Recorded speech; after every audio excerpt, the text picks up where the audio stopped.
Kurukshetram Gamishyami, Kurukshetram Vasamyaham, which is, if you think or say out loud, I want to go to Kurukshetra or I want to live there, that's enough.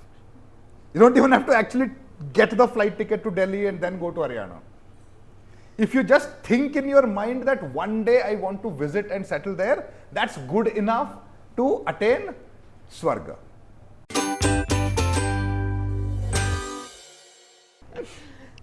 I'll give you 15 seconds to think about going to Kurukshetra. That gives you your punya quota for the day.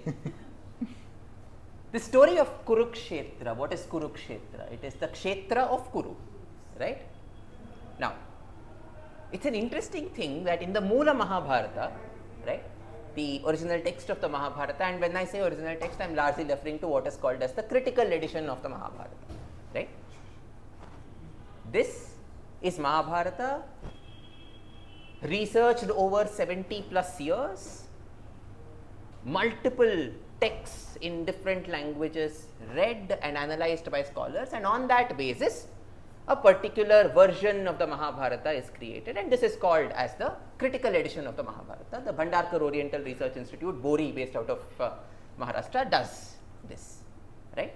Now, it's interesting that we look at the Mahabharata as the story primarily of the Kuruvanshis, right, of Kauravas and the Pandavas, and yet there is very little about the story of Kuru himself in the Mahabharata text. So, where do you go to find out about Kuru? You go to Kurukshetra, and that's something that happened a few months ago. We went to Kurukshetra, and there we heard this very interesting story of how the Kurukshetra came to be, all right. And so the story of Kuru goes like this. Kuru is a wonderful king, a just king, right. He is married to Princess Saudamini, but he also wants to do more than just be a good king to his subjects. And so he goes on a quest, and on this quest he comes across a barren piece of land. Ages later, his descendants will have a similar story to tell, but in this one, he comes across a barren piece of land, and he, very much like Krishna did with Khandava Prastha, sees some potential in the land. And he says, I think we can do something with this land. He says this to himself. We all have that sometimes an instinct about a dream that we have or a project that we are doing, right? I want something to happen out of this. So he has a similar instinct, and he commences great austerities over there. He seeks the favor of Lord Shiva, seeks the favor of Lord Yama, and through them he receives as boons the use of their animals, which is the bull and, in Yama's case, the buffalo, right. So the bull and the buffalo he is able to use. He also has a golden plough, and forgive the pun, with this he starts ploughing and he ploughs on, right. It's difficult work. That land is not easy to plough, but his effort is so sincere that it reaches Indra in Swarga. And any time any human being does something that catches Indra's attention, he is worried about his position. What if you come after my seat in Indraloka? What if you become worthy of my seat in Indraloka? And so Indra comes down to this place and he asks Kuru, "Bhai, what are you doing?" Kuru says, "I want to build a gateway to Swarga, and I think this land has the potential for it." Indra hears it, laughs out loud, mocks Kuru, goes back, realizing there is nothing here. It's not any kind of problem for me. But Kuru plows on until at one point Vishnu himself comes down and asks Kuru, "What are you doing? What's happening?" Kuru says the same thing again, says, "I am trying to build a gateway to Swarga here. Vishnu asks, what will you sow in this land to build that gateway? Where do you have the seeds? And Kuru replies, I have the seeds in me. There are 8 virtues and I possess all the 8 virtues. I will sow those virtues onto this land, and with that I will build the gateway to Swarga. What are those 8 virtues? The 8 virtues are Tapa, Satya, Shaucha, Kshama, Daya, Dana, Yoga and Brahmacharya. Vishnu says, okay, you have all of them, show me. Kuru extends his right hand and Vishnu summons his Sudarshana Chakra, chops the hand off. The hand falls down to the earth.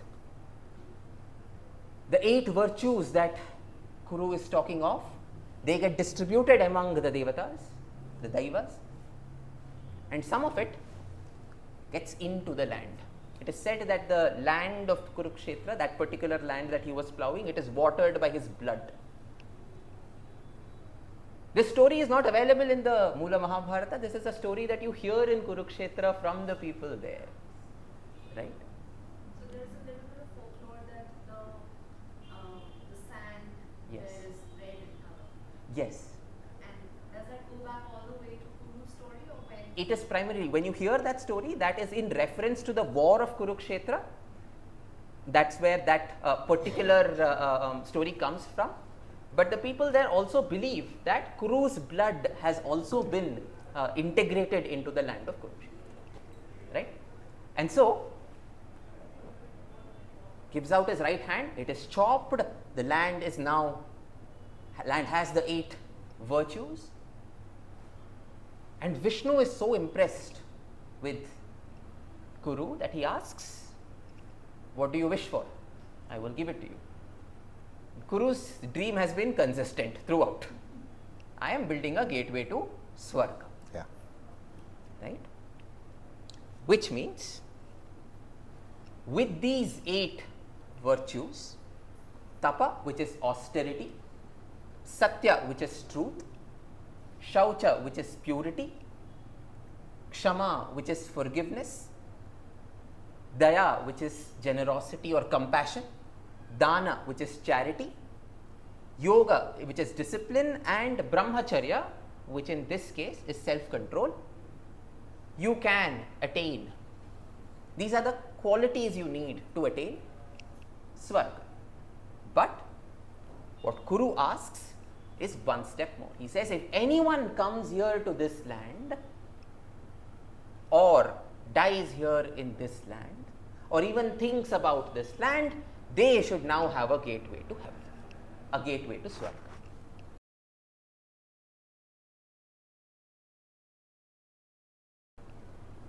Now, if you look at this story purely as history or itihasa, it is quite quickly we can kind of dismiss it off as saying, where is this coming from? How do you believe something so fantastical as this in the Mahabharata, right? And something we heard recently from reading the works of Mr. Suktankar, right, is this. He talks about how you can view the Mahabharata through 3 layers. The first layer is the layer of the mundane, where, like Abhilash said, it is a property dispute between cousins. The second layer is the layer of ethics and morality, where you start to think about, like you said, how did you make that decision? What is the right thing to do? What is the wrong thing to do? What could have been a better way to approach a particular situation? Like you mentioned how you can use it to deal with our own confusions. And the third is the metaphysical layer of Mahabharata, which is, in this version of the Mahabharata, you have the gods and the asuras, you have boons and curses. And if you look at them and only see the boons and curses, if you only see destiny, then you start to think it's a great introduction to a story, but there is nothing to learn from it, right? You dismiss it entirely and say, I will only take the real elements of Mahabharata and look at the real story. of only what is possible and what is not, it becomes a very linear story. But if you are able to look at the metaphysical layer of the Mahabharata and treat it as a metaphor, the Mahabharata as a metaphor, for example, of these 8 virtues, being virtues we can inculcate and in doing so attain what is Swarga, then you start to get a newer perspective, and that's a perspective that is worth looking into.